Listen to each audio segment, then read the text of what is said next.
TNPSC R எந்த ஒரு competitive எக்ஸாம்னாலும் சரி, ஆஸ்பிரண்ட்ஸ் வந்து ஃபேஸ் பண்ணுற ஒரு பெரிய ப்ராப்ளம் அப்படின்னா கண்டிப்பாக இந்த ப்ராப்ளமாக தான் இருக்கும். ஓகேங்களா? ஸோ அது என்னது அப்படின்னா, இப்போ நம்ம ஒரு ஃபேமிலி ஃபங்க்ஷனாலும் சரி, இல்லை வீட்லேனாலும் சரி, இல்லை வெளியில் எங்கேயாவது போனாலும் சரி, ஓகேங்களா? நிறைய பேர் கேட்குற என்னென்னா, என்னம்மா பண்ணுற, இவ்வளோ படிச்சிருக்க, வீட்டில் என்ன உட்காந்து தான் இருக்கியா, இன்னும் வேலைக்கு போகலையா நீங்கள், ஓ ஹவுஸ் ஒய்ஃபாக இருக்கீங்களா, சரி ஓகே ஓகே அப்படின்னு பெருமையாக சொல்ல மாட்டாங்க. ஓ ஹவுஸ் ஒய்ஃபா, சரி சரி சரி. இப்போ நம்மளே வந்து வெளியில் என்ன பண்ணுறீங்கன்னு கேட்டாங்கன்னா, ஹவுஸ் ஒய்ஃபாக தான் இருக்கிறேன்.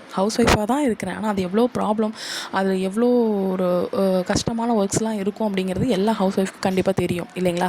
ஸோ அதையும் ஃபேஸ் பண்ணிவிட்டு, குழந்தைங்களையும் பார்த்துட்டு, வீட்டையும் பார்த்துட்டு, அதுக்கப்புறம் நம்ம படிக்க ஸ்டார்ட் பண்ணுறோம்ல, அதுவே உண்மையிலே ஒரு பெரிய ஒரு விஷயந்தான். ஓகேங்களா? ஸோ இதை மட்டம் தட்டுறதுக்குனே நிறைய பேர் வருவாங்க. நான் இப்போவும் சொல்கிறேன், உங்கள் மாமியார்னாலும் சரி, எனக்கு மாமியார்லாம் கிடையாது.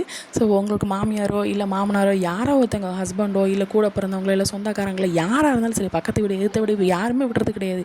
எல்லாருமே நம்மளை மட்டம் தட்டுன்னு நினைப்பாங்க. இன்னும் படிச்சுட்டு இருக்கீங்களா, எதுக்கு இன்னும் படிச்சுட்டு இருக்க, போய் ப்ரைவேட் ஜாபுக்கு போயிட்டு வா, ப்ரைவேட் ஜாபுக்கு போனால் நல்லா காசாவது வரும், இவ்வளோ தூரம் வேஸ்ட் பண்ணுறியா வீட்டில் உட்காந்துட்டு, நல்லா படிச்சிருக்க, இப்போ ஏன் இன்னும் வீட்லேயே உட்காந்துட்டு இருக்க, நிறைய பேர் கேட்பாங்க. முதல்ல அந்த மட்டம் தட்டுறவங்கள உங்கள் லைஃப்லேருந்து ஒதுக்கி வச்சுடுங்க. ஸோ உங்களுடைய ஃபோக்கஸ் வந்து என்னது அப்படின்னா, டிஎன்பிஎஸ்சியில் ஜாப் வாங்கணும், கவர்மெண்ட் ஜாப் வாங்கணும்.